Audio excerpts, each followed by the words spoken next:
नमस्कार दोस्तों, स्वागत है आपका हमारे चैनल मोटिवेशन बाय प्रिया में।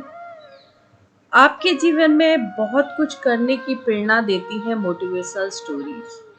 छोटी छोटी कहानियों के पीछे बड़ी बड़ी सीख छिपी हुई होती है।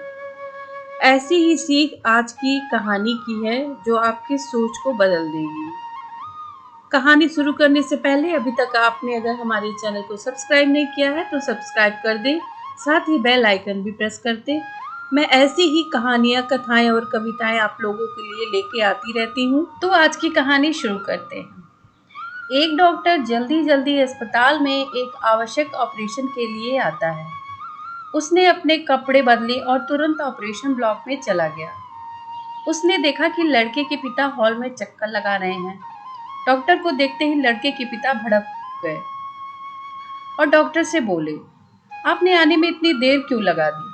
क्या आप नहीं जानते मेरे बेटे की जान खतरे में है?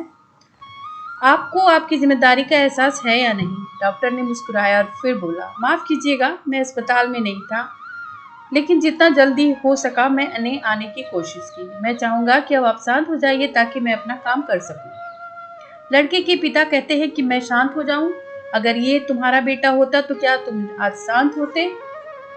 अगर तुम्हारा बेटा भी मर जाए तो तुम क्या करोगे? लड़के के पिता ने चिल्लाकर पूछा।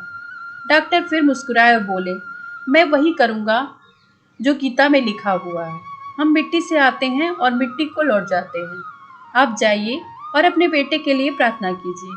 भगवान की कृपा से हम अपनी तरफ से सबसे अच्छा करने की कोशिश करेंगे। उसके बाद लड़के के पिता बड़बड़ाए और बोले कि बहुत आसान होता है सलाह देना, जब खुद का कोई लेना देना नहीं होता।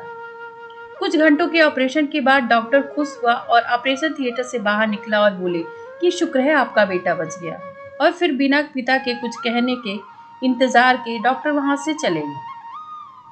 अगर आपके कुछ सवाल पूछने हैं तो नर्स से पूछ लीजिएगा। नर्स को वहां आते देख पिता ने नर्स से पूछा कि इतना घमंडी क्यों है कि ये कुछ देर के लिए रुक नहीं सकता था, क्योंकि मैं इनसे अपने बेटे का हाल जान सकूं।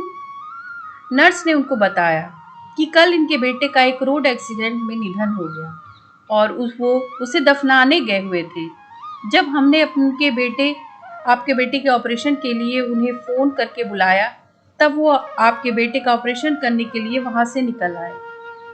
दोस्तों, इस कहानी से हमें यह सीखने को मिलता है कि हर परिस्थिति में शांत रहें ताकि आप अपने लिए बेहतर निर्णय ले सकें, चाहे वो जिंदगी में हो या आपके अपने व्यवसाय में हो।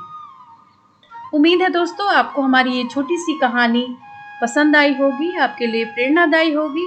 अगर आपको पसंद आई है तो इसे एक लाइक करें और साथ ही अपने दोस्तों में शेयर भी कर दें। मिलते हैं नई कहानी के साथ, तब तक के लिए धन्यवाद।